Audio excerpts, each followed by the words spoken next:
लु है अब हाम्रो बाटो चाहिँ अब यतिको हिँड्नु हुने राम्रो भयो है हजुरहरू।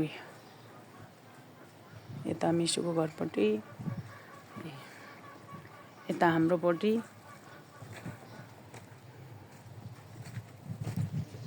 अब चाहिँ बाटो चाहिँ चिलिक्क भयो है।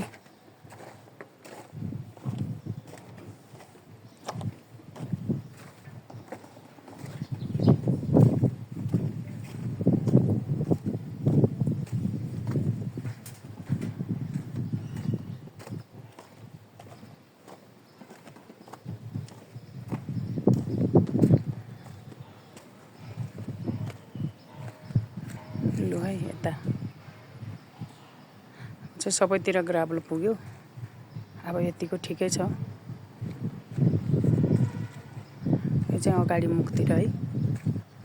सबै सकेर अब हाम्रो काम गर्ने भाइहरू जानुभयो।